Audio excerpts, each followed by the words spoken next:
close to 10, man. Yeah. Wow. I didn't even realize it. Like, I think when I was about to get in, I was doing a little reel on Instagram. Oh, nice, and then I was like, wait, when was the last time Kevin and I were in the same room? Exactly, man. We've been talking on phone. We're in the same room 7 years ago. I know. But the funny thing is, whenever I talk with you, it almost feels like you're just right. Yeah, you know what I mean? Yeah, that's the truth. Yeah. It's always like we're in the same vicinity. So a lot of people don't know about us, but we come from way back. Yeah, we do. Way, not just way back like 10 years now, way back like almost 20. Yes. High school. Yes. Yes. Oh my God.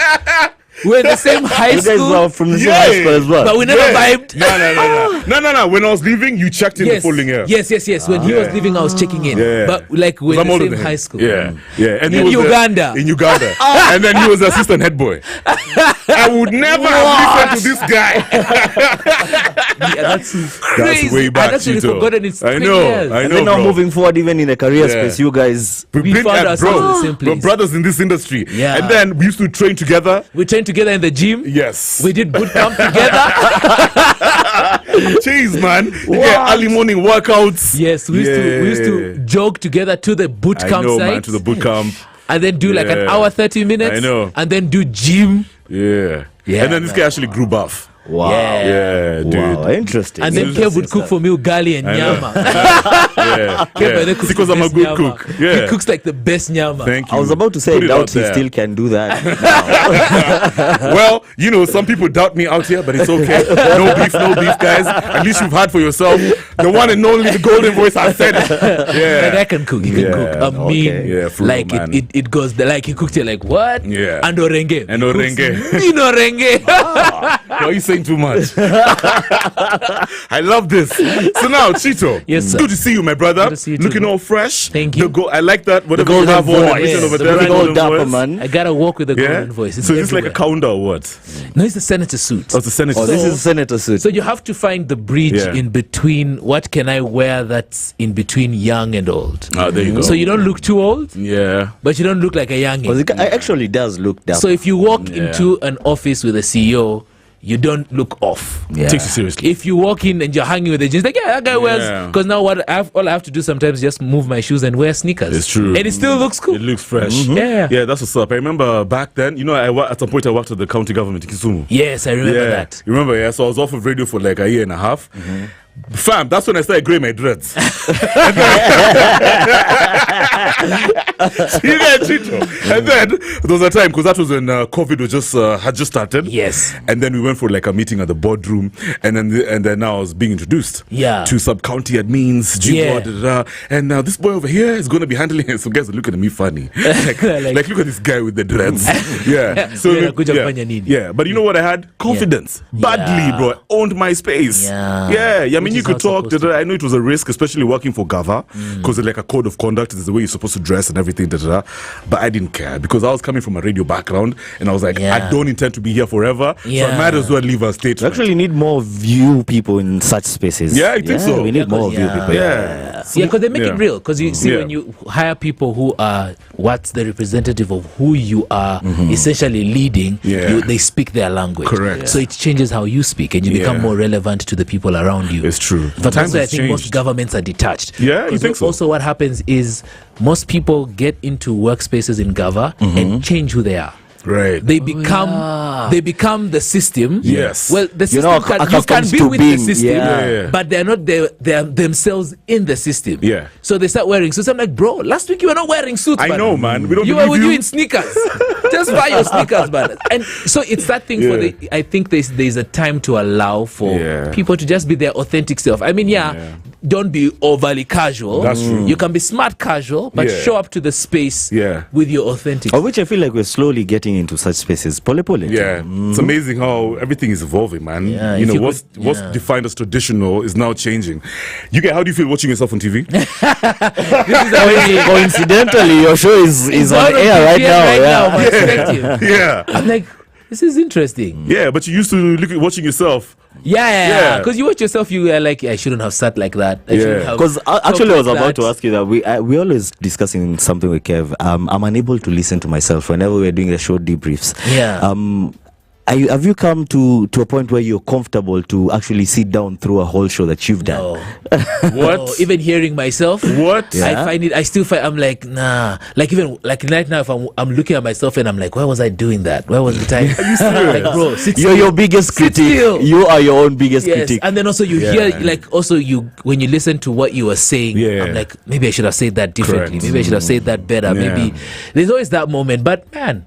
So guys, if you're just joining us right now, by the way, we have Chito in the building, and his show Manspective Africa is live on KTN. So you have options. If you want to watch him, watch me there. Actually, you can listen here. You can listen actually watch here. Because we're live on YouTube. But let's get down to business, man. Yes, sir.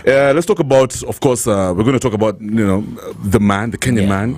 Apparently, some people are saying he's going through a situation, a lot going on, almost like a crisis. But let's start with your platform, your amazing show, Manspective Africa. Which I love it, man. I love the content. Your guests, your guests are just A-list, and you're really resourceful. You're asking the right questions and everything. So how did you come up with this idea? Man, I mean, I'm one of those. And what inspired you to get into that space? I'm one of those guys who keep telling you, man, glory to God. There are some things that you can't. I think there are some things that if you take credit for, man, the big guy upstairs, but just like But I think also recognizing that some of these things are not just like that. I think for me, Manspective was just about, once again, the man. Correct. And when we sat down with my co-host Danish Odongo, it was just about, what's your passion, what's my passion? We are men. We don't know how to be women. We don't know how to be. We know what it's like to be men. True. And not from a place of fighting a gender war, not from a place of trying to prove who the man is, just from a place of, hey, let's walk a journey with every single man. Because men are going through a lot, man. It's true. We're going through a lot. There's a lot of stuff we're going through that needs to be spoken about. And also we have the biggest gap. Correct. Most men haven't been raised by their biological father or not even been raised by a man at all. So you find basic things like they don't know how to address themselves as men. They don't know how to sit in a room with fellow men and not feel intimidated. You're so fidgety. Can't stare at a man straight in the eye. Simple stuff like that. Yes. So then the idea was, how do we have authentic conversations around manhood and not take away the man from the man? Because men can be vulnerable. It's okay. There are different types of men.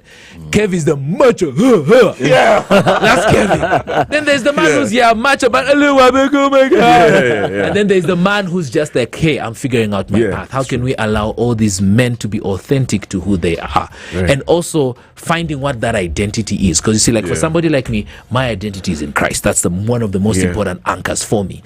That becomes a spread out identity from that point in what I say, how I move, how I talk. That influences who I am as a man. So therefore, trying to shed a light, just trying to shine a light on how can every other man see and be like, oh my God, I see there's something there that I can learn from. Then bring other men who have gone through different aspects of their journey to share their paths. Because this man, even when we started that podcast, I used to do it, 3 of us, with another friend of ours called Okwenda. Okay. And would sit and just talk about how has trauma influenced us.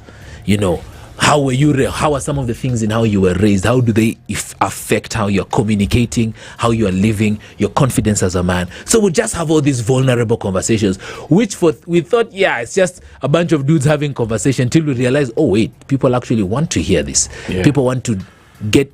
And also, one of the things about our Manspective podcast is there is no women allowed. Okay. Not in a discriminatory way. Right. I mean, I absolutely love what women are doing for women and with women, and even what men are doing for women.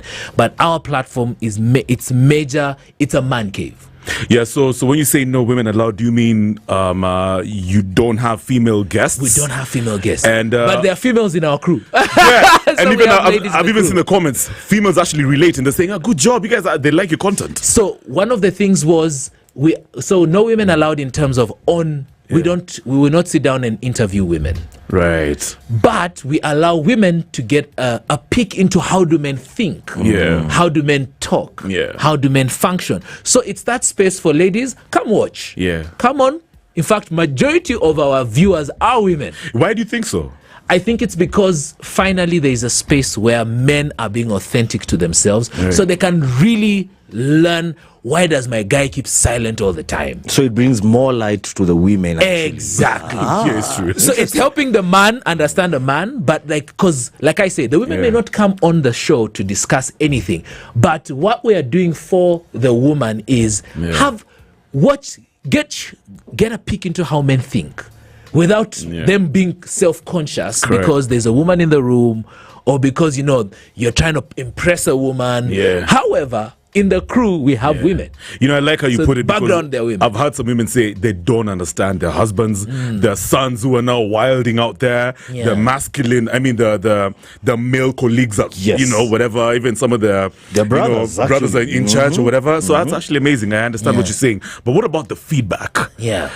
How is it like compared to when you began? It's definitely changed over time.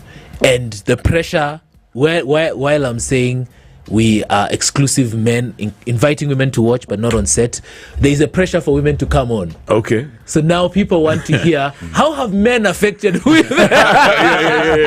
So now there's now the pressure for women are like, no, but we interact with men as well. We want also to share our story on how men have affected us, but also just for the men. Because you realize more and more that there's so many dudes who've never had an opportunity to sit down with a man. Like now today we have Jemo Williams say there's a boy who will never have an opportunity to have a conversation with this guy, but yet interact with his content where he's just funny all the time.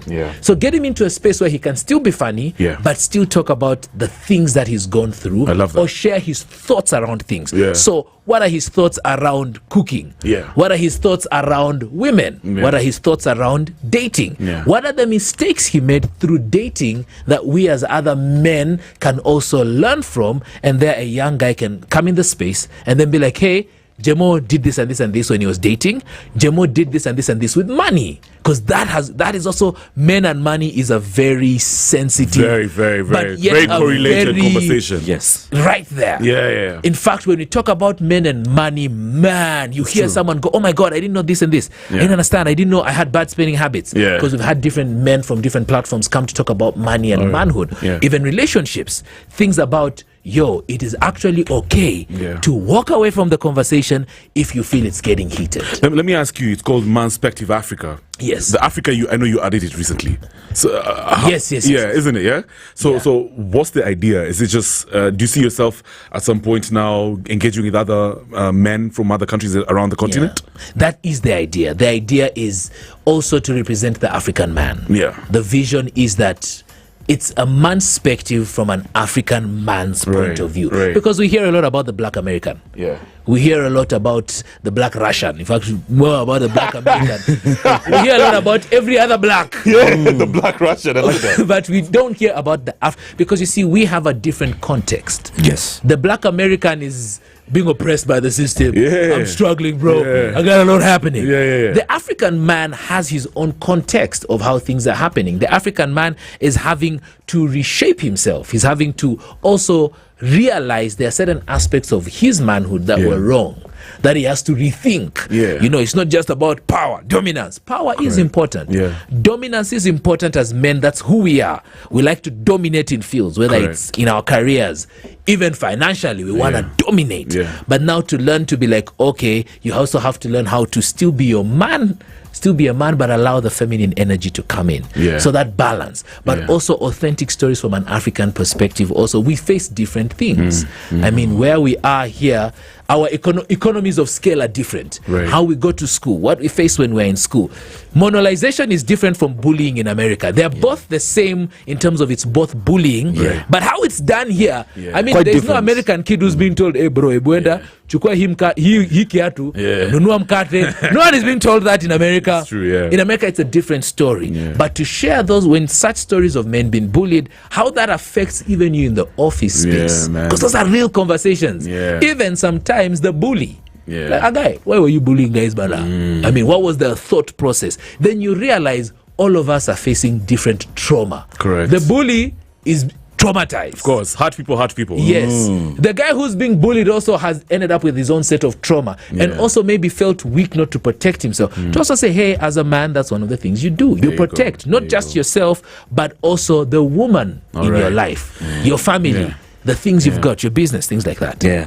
But delving a bit deeper now into the conversation of the man, and especially the Kenyan man. Yes. As a society, we've been in times and places whereby we've noticed, and we actually talk so much about it, how the boy child and the in transition to manhood is disadvantaged at the time, right about now in Kenya. So what do you think needs to be done, Ama? How do we approach this? Because there is serious need into empowering the boy child for transition into manhood right about now. Yeah, I mean, there's a lot that we need to do, bro. But of course, it's a reality of there's a very deep reality in that we've amazingly, and I always say this, what the women have done for girl child, I mean, they still have strides, but they've done an amazing job. What ended up happening over time is that we taught the girl and we did a fantastic job, but the same men who we were teaching the girl to overcome are the same ones teaching the boy how to become a man. Yes. We have not gone back to the man and said, guy, curriculum, it may change. These things are all important. Protect, provide, do all these things. But now you also have to learn to not be intimidated, not to think the woman has come to take your space. Yes. We are here, and I think even when I was telling you about one of our visions for Manspective, not to create a gender war. Correct. It's about correlation. The male and the female must work together. It's not a competition for who's better than the other. So you find in some spaces it's because the education and the teaching to help men understand that we are working together, and also vice versa, because also there are extremes on the female side. Correct. There are extremes where women are like, no, we gotta the boy. No, like, hey, relax. We are all, the goal is to work together, not against each other. So it is not men versus women, women versus men. It is men and women coming together. But unfortunately, I don't know what it's like to be a woman. I know what it's like to be a man. So if more men sit in conversations with younger men and say, hey, these are the mistakes I made financially. These are the mistakes I made relationship wise.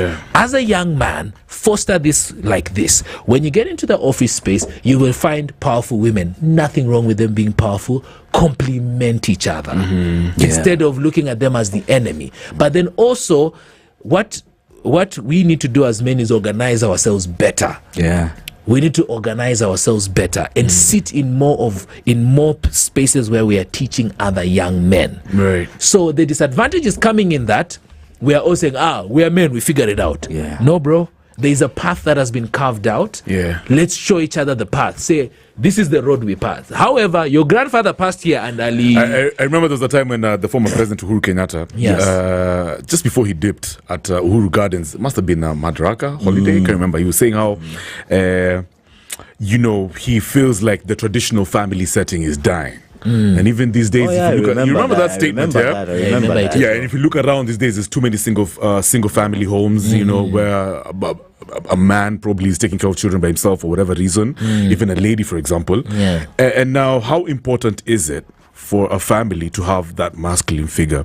At the same time, we've seen this conversation where there's a narrative almost where certain people, leftists, liberals, they always say, the man doesn't have to be the breadwinner, It's the woman these days who can actually call shots. It's not surprising. And if your woman is strong enough, if she's got a present, then you should let her lead, Kevin. You should let her, it doesn't hurt. Like, you're still a man. So is there a downside for letting your woman call the shots, give direction, probably because she earns a bit of more money than you? There's actually still the traditional importance of a man being the head of the family. How do you look at it?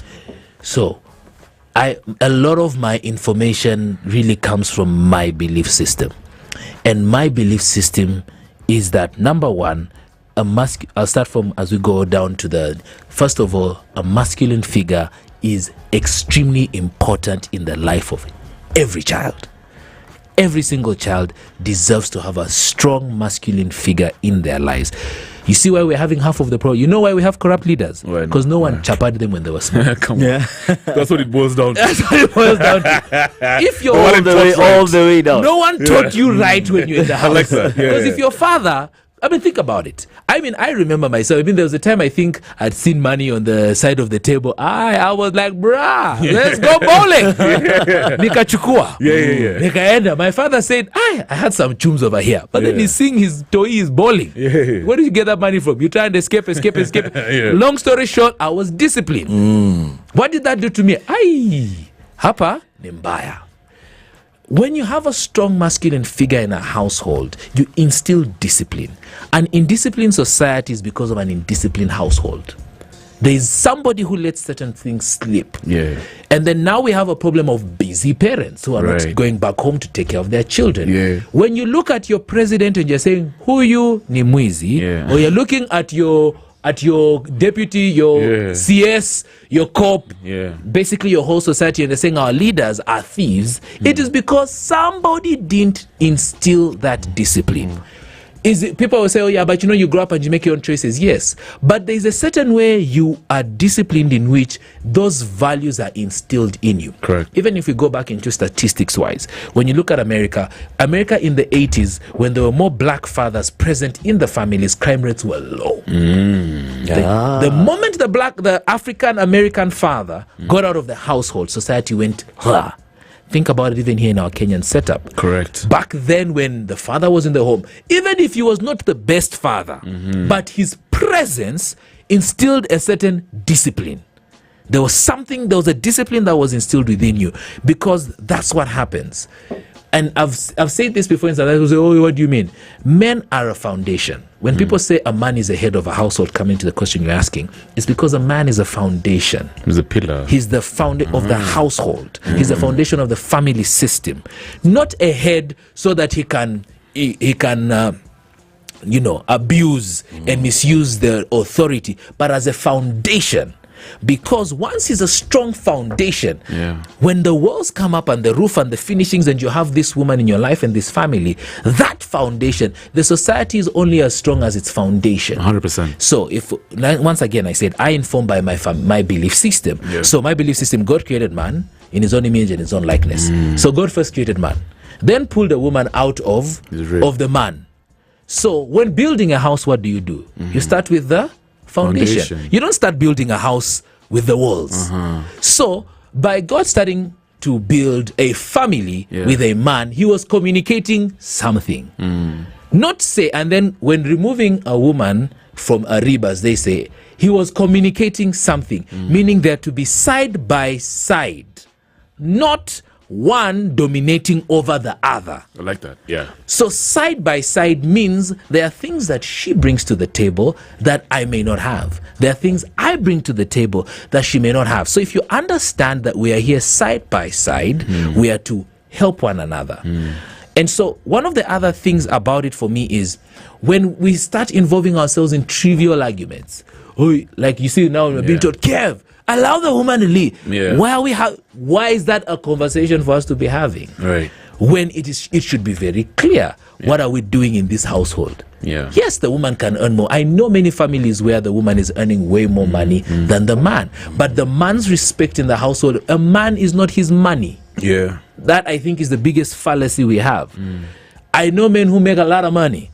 But man, when you see to them, you're like, where's the mwanaume? So let me ask you. So a situation where, for example, even if the woman doesn't make that much money, but the man's authority in the home, the family is being questioned constantly, right? She's saying some things that are very hurtful. You know, she's never back home early, You know, in a situation like that, So what does a guy do? Does he keep on fighting through this whole journey, this whole process? Because, like you said, family is a very important institution for the sake of the nation, right?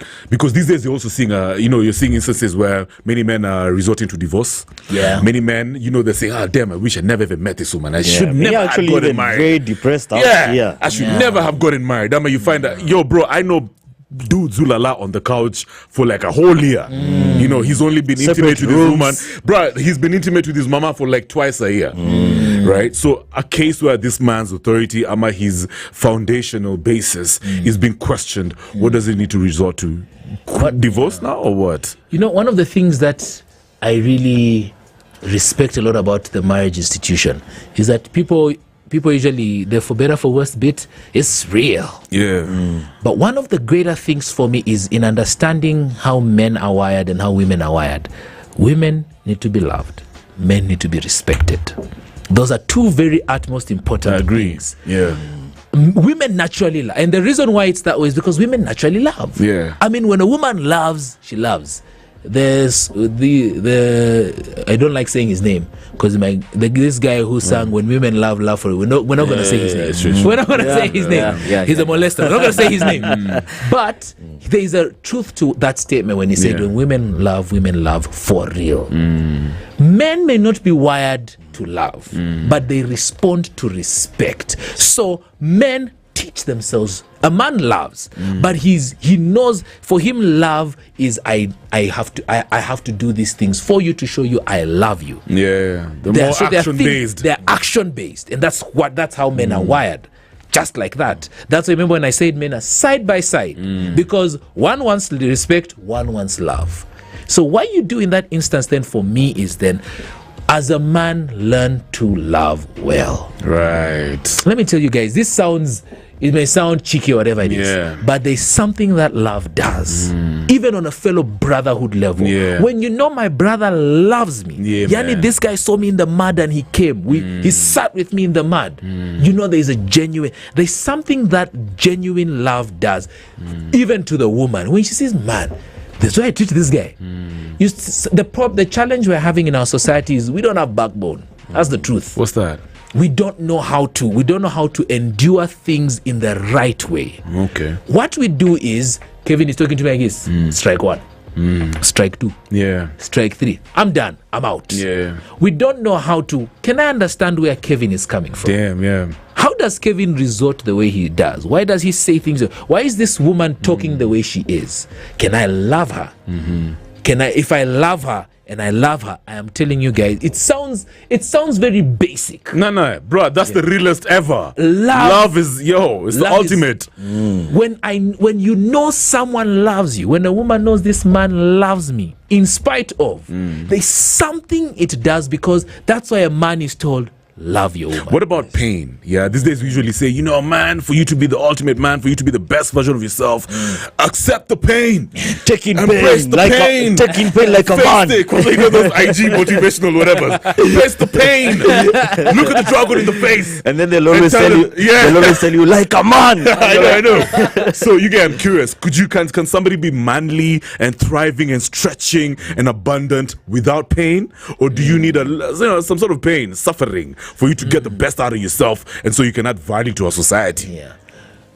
I think everything happens to a man to make a man. I think pain comes in different forms. Correct. But what you do with the pain is everything. For me, the pain doesn't come to kill you. The pain doesn't come, embrace the pain.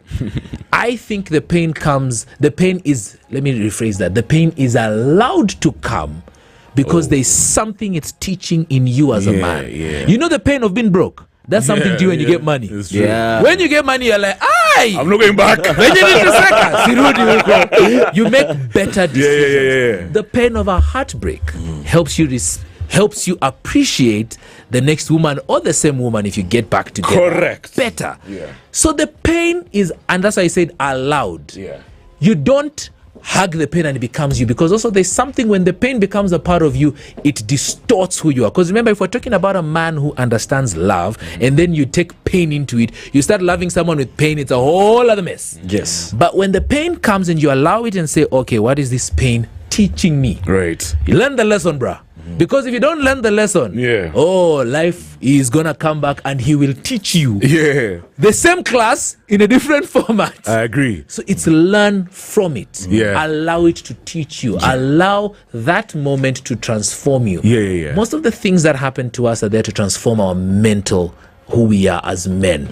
There's a way men learn that women don't learn. Have you ever been with your boy like, bro, usiendeshe gari ukikunywa pombe? Yes. Usiendeshe gari ukiwa pombe. The day he's arrested by a cop and then lalas ndani. When he wakes up as beer anasema, hey, never going back here. In fact, you'll be the guy calling you, bro, see, today you don't drink much. So you're a designated driver. Or they would rather leave the gari at the club and take a cab or sleep in the car. It's true. Men learn slightly differently. Also because of, if you didn't have a man figure in your life, there's a certain way that life has to discipline you so that you can see it and learn. But if a man was in your life, there are certain lessons you want to learn by circumstance. Chito, two questions really joined to each other. I'm thinking about the African and earlier conversation we were having with Kev about how the African man and Kenyan man specifically is suffering in silence. I'm thinking about how do we go about, one, creating a very healthy environment to where men are able to speak more about what they are going through, and number two, how do we go about it? Let me add on that. And speaking out, being vulnerable, quote unquote. Is that a good thing? Is it unmanly, or is it a good thing? I think it's a good thing for men to speak. Men's words have power, bro. I'll circle back and come this way because I feel like this is something good to start on. Men's words have power. Think about it from the animal kingdom. When the lioness roars, whatever. When the cubs are running around and the lion does, all the cubs go, whoa, order. Think about it in your household. When your father called, your mom would be, when your father said, yo, young man, hey, you go, Men's words have power because that's part of the things men are meant to do, to speak things into life, to speak things into existence. But we are not taught that much. So what do we do? Think about it. People are doing the opposite. They're speaking death unto themselves. That's crazy. People talk about, I'm depressed. Man. That's all that's coming out. So what's happened? That becomes a reality. Because there is a power. I can't explain it. But there is a power even into a woman. When a man speaks life into a woman, there's something that happens to her.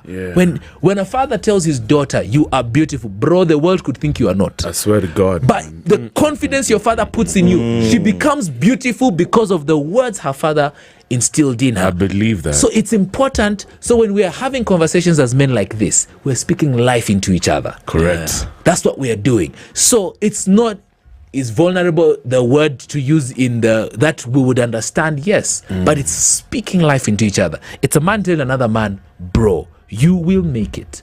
Bro, it's happened. We can get past it. So then these are, to answer then your question, these are the spaces we need. We need to allow men more space. And I say this with an utmost honesty, have authentic manhood conversations, not commercial manhood conversations. Not this sounds like a nice, the sponsors like this conversation, so let's do this for, we need guys to come and sponsor this gig. No, have authentic manhood conversations. Be like, bro, what is it with you and Madeni?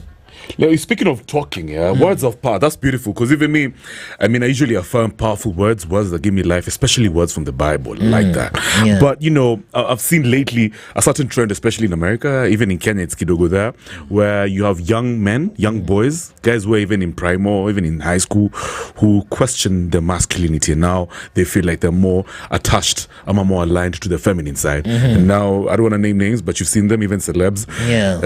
Now he's saying, he wants to go through the process, wants to become like a transgender, for example. It's interesting. I was watching a certain movie where the dad of such a kid, such a young boy who was questioning his masculinity, decided to take his son to a church so that he could be prayed for. You know what I mean? And the mom was so patient. She was like, let this boy, let him do his thing, let him find himself. The power of the word. Is it possible to actually make a young boy like that, to change his viewpoint, to change how he feels about masculinity, questioning his masculinity? Is it possible? These things are innately inborn. Nah, bruh. First of all, we have the one evidence, not male but female. Michelle Ndhlovu is our best evidence. Correct. That something can change. Right. I have, and I don't know, it's interesting asking that question because in the last, I think 2 months or so, I've been interacting with a lot of content of men who identified themselves of a certain sector. And the 360, you're like, I've literally seen guys who are transitioned and became female. Yeah. And literally transitioned back to male. Imagine. Oof. Transition back, and they're confident in who they are. They're happy with themselves. The thing for me is we allow certain things to speak into us. We've allowed certain things to speak into our children. We are not taking responsibility of who is communicating to us. One of the things I like to tell people around me, especially men, who are you listening to? Let me give you a reference. Let me go biblically kidogo. Adam and Eve has been told by the serpent, clear that thing. She's like, I'll eat the fruit. So she takes the fruit and she eats it. Then they fall. Then the voice of God is walking in the garden. And then he's calling them. Then he asks, hey, guys, I was looking for you. Paraphrasing and all that. And then he said, oh, we were naked. We didn't want to become. And then he asked them, who told you? That for me is a very fundamental question to every person. Oh, I have low self-esteem. Who told That's crazy. you? What? Oh, I think I'm supposed to be a girl, but I'm a guy. Who told you? Oh my God, I don't understand what's going on in my life. Who told you? Which can also change into who are you listening to? If you're listening to garbage, you will think garbage. What are you informing yourself with? And even as somebody who's been given responsibility over children, what are you allowing them to inform them? Correct. You cannot be I think some things for me are truth. For me, truth is not my truth, your truth. There is the truth. Yeah, you're very right. It's the truth. It just is what it is. Yeah, you're a man. It's the truth. Period. I can't. You're not I'm a pink man. We are seated in a studio. That's truth. It's not my. It's not. No, you see. My truth versus your truth. I keep saying it. The moment we start my truth, your truth, somebody is lying. There is no. You cannot alter. Somebody's insane. Even when we are in court, what is the judge's job? To find the truth. Not your truth, my truth. What's the truth? Who killed this man? Somebody killed him. No, my version. No, you see my truth. No. And you know what I was doing? No. Yeah. Did you get a knife and stab the guy? You killed the man. So we have to. That question for me is ultimate. Right. Who told you? Yeah. Oh, I feel like I'm this. Who told you? Because if you go back and you actually think about who you are and your true self and actually listen to the one who created you, he'll be like, "Aga, I didn't tell you that." And it's subtle. This communication is so subtle in everything we do. Yeah. We don't realize it, but it's subtle. Even sometimes in the music we listen to. Correct. In the cartoons kids are watching. Easily, bro. In the content you're reading. So it's not telling you change, but it has thrown it in the lyrics. It has put it on the page of a book. Right. Is the African man, traditional African man, who I guess has always been the foundation, like you said earlier. Is he at risk of losing that position that he's always had because of us now obviously living in a global village? We are seeing we're interacting with different narratives from all over the world. For example, even here in Nairobi, our cosmopolitan nature is through the roof, and because of that, now we're seeing African men trying new things. How do we balance the two? Where obviously this is a global village. We need to actually have a broad perspective, a broader perspective to things. At the same time, maintaining our masculine nature, our God-given foundation, which is our masculine nature as Africans. I think the African man is evolving. The traditional African, because let's be honest, there are some things we did back then. I'm just like, guys, come on, man. Yeah, that is not cool. Yeah. There are some things that we did that we have to shift on and shift narratives. But he is evolving. Especially, I think the greatest opportunity the African man has with interacting with different men is to grab great aspects. Okay. What are the good and the truth in these other aspects to evolve yourself, still staying true to who you are as the African. Like, as African men just like to sit together and have conversation over kanyama. You can stay true to that. Yeah, of course. But evolving to the truth. Because my idea of a man is this. Whether he's a white man, an American man, a Russian man, a Kenyan man, as long as you're a man, you should have the same identity. Correct. To the point it's universal. That if a woman from America comes to marry a man in Kenya, yeah. Maybe a different color, but you're still a man. It's the same old man. When you go from here and vice versa, because if our standard is truth, then every man finds their identity in truth. I like that. So then there is the African traditional man can become the true African traditional man. The American man can become the true American man. So as long as we all have truth as our common denominator, we evolve into that. So the African man definitely has to evolve to the true African man. All right, so guys, we have about 10 minutes, I believe, with Chito. Chito Ndhlovu is in the building. He's the host of Manspective Africa, which, fun enough, is actually live right now on KTN. The show is ongoing, so you might want to catch it. It's also on YouTube, by the way. Yes, what's the channel? Manspective Africa. Yes, and we're talking about Spotify. Look at that. It's everywhere. Good stuff. Yeah, so we're talking about men. And the question is very simple. Are men suffering in silence? Now, Ten, have you got one? I'm thinking about something. First of all, amongst ourselves as men, we have realized and noticed the need for more forums where men get together and get to speak out. Some have been organized, but there is the need to have more. I was just thinking about, is the problem amongst ourselves? Because I don't mean to make it a gender war. Yes. If you look at our female counterparts, on the other hand, whether in business, whether in sports, we have very many forums where amongst themselves they meet and can have conversations towards the growth and development of the woman. But when you look at now the man, it's quite different, because I've had instances where these forums have been organized, but we have very low turnouts. What do we need to do for that to be better? First and foremost, we need to stop shaming each other for having authentic conversations. Correct. Especially among men. We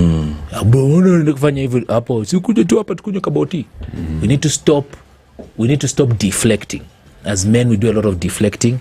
We say, oh no, usijali, sina rent, usijali, kuja tukunye. The guys you're drinking with can't even changa for you to pay your rent. Yeah. You know what I mean? I'm like, guys, it's just logical. You're buying a bottle worth like 20K. Yes, man. See, but your boy, that's probably his 2-month rent. Yes. He pays his 2 months, at least for the next 2 months he's settled. And once again, I will keep boiling back down to this, to love and to truth. Yeah. We are not loving each other. Because if I love you, I will want you to grow. Yeah. If I love you, I will want you to become the best version of who you were created to be. Yeah. So even when we have these platforms, because we're not communicating from a place of love, but we're communicating from a place of competition. Because when these platforms, at one point, it's like, oh, no, we're better than other man. I know, right? Like, guys, I don't care. I know, man. See, you are communicating to a type of man. There's a type of man who needs to hear your type of content to become whatever it needs to. Now, if your type of man hears you, and then hears me, and then hears another guy, he becomes a holistic man. Absolutely. But if he just hears you, there's a danger. So we're also not being honest enough to combine each other, to allow each other to complete, even on the man's conversations, to complement each other, to realize this guy is an expert of this. There's like when you're talking to Burale will teach you how to groom yourself. The man understands grooming. He smells good, man. And he's exactly. So allow him to teach you that. Absolutely, I love that. Then another man will come and teach you about, bro, as a man you gotta exercise. Weird enough, I learned exercising from you. For real. Yeah, because we used to exercise with him. That's what's up. Yeah. And it was a great time. Yeah, and I continued the lifestyle. It's true. I continued watching I continued that lifestyle. But he ignited it in me. Now imagine if I looked at him going to the gym and saying, what is this guy doing, brother? You're wasting time. You know. There's a part, because now imagine, exercising, the mental, 90% of every man's battle, if you could just exercise. Because you know what, whether you are running, you are lifting weights, when you're doing, you begin to think through what you are thinking. Let me say something, Chito. You realize it's a dumb decision and you go back. It's interesting, even before this interview, before this conversation started, Ten said something. He said how you were telling Ten how we used to work out, and then Ten was like, that was amazing, all these other things. But You also said that we had a very good show when we used to do radio together. Yes. While in Kisumu. Yes. Now we were topping, man. You get our conversations were crazy because the energy was, you couldn't doubt our energies. Yes. I want to bring this back to mental health. Right. For me, working out with you at that particular moment was because, damn, like, because you were already in the game. I came in a bit later. Yeah. And the standards were so high. Yeah. And the pressure for me mentally was so, like, it was so crazy. So I needed to work out, stretch myself because I believe in strong body, strong mind. Right. When you look at the mental state of men in our country, the psyche of men, so apparently guys are saying men are angry, you know, we're going through a sense of apathy and this kind of thing. I mean, we all know, we're educated. Most guys who listen to this show are sharp guys. Yes. So I don't want to ask you about the causes of mental health amongst men. No. But I'm just saying, is it possible for us to actually overcome this thing without acting like, oh, you know, this is just our reality. This is our new reality. You know, it's interesting. I was listening to Andrew Tate the other day. He said he doesn't believe in depression. You know, he believes, I don't know, I can't remember how he articulated his words, but mental health, man, suddenly is through the roof. You know, how do we overcome this phase, especially for young men? 18 to 35-year-olds are going through a lot. They're questioning things. They're angry, What should we do? Practical things, for example. Number one, we need to allow them to express themselves. Sometimes I say, if I walk into a room and I don't know you, just speak your mind. I should be mature enough as the older one or the one who's invited you into the room to calm down and hear you and allow you to express yourself. In that expressing of yourself, guide you and say, okay, now I hear you. I understand you. I feel what you're going to. This is how we move. What we are doing is we are quick to be prescriptive. Okay. I'm going to this 5 steps to get over depression. No joke. Take a lot of water. Read a book. Hit the gym. Exactly. We are very prescriptive. We do not go, okay, first of all, how have you found yourself here? And walk the journey, because we think it's quick. Some of it is quick. Some of it, there are guys who literally realize, I'm like this because my father just didn't hug me. Hug more elderly men, you'll be fine. You know, that could be the solution for that person. So we are prescriptive. We don't listen. Remember one of the question I asked, who told you? And then the next question I asked can be, who are you listening to? We are not listening. We're not hearing each other. So when you start talking, tena nakasema nini? Tena huyu mtu bana. Mtu anajua. You want to, we are not active, I believe psychologists call it active listening. Right. We are not actively listening to what is this person saying. It's true. We are quick to jump and to respond. That's number one. Something else also is we need to realize that we are in one of the most information giving stages of human race. Information is everywhere. I've been seated here. Literally, my phone is buzzing with a guy telling me, bro, niko na kuku. You know, this is a company for food. Niko na offer. Another one is saying me, bro, offer yangu ndo mzuri. On top of that, you find a guy is texting you, bro, nakusikiza unasema nini? You know, that we are in an information. We have access to so much information, but we don't learn. We don't actually go. We are experts of one thing. Like we know so much. So let me rephrase that. We know so much, so little about so much. That's crazy. So we know something about cars, we know something about housing, we know something about walking, we know something about exercising, but we don't know enough to actually be even considered experts. So sometimes we are because of so much information coming in, we are making decisions over little information. Right. As opposed to being exposed to information. So one of the things we definitely need to do is to really understand, hear each other.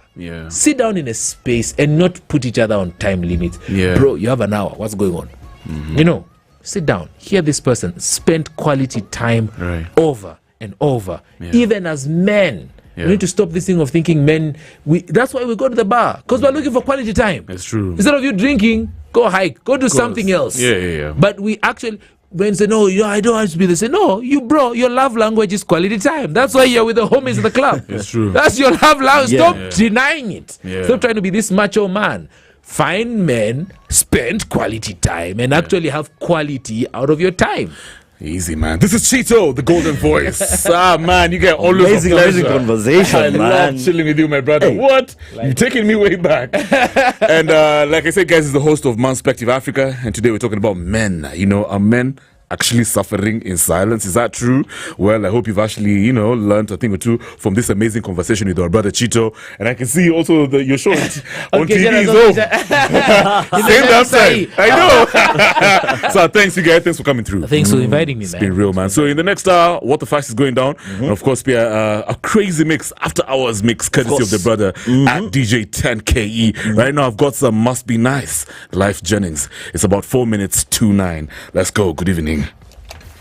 Yes, this is it. Spice FM.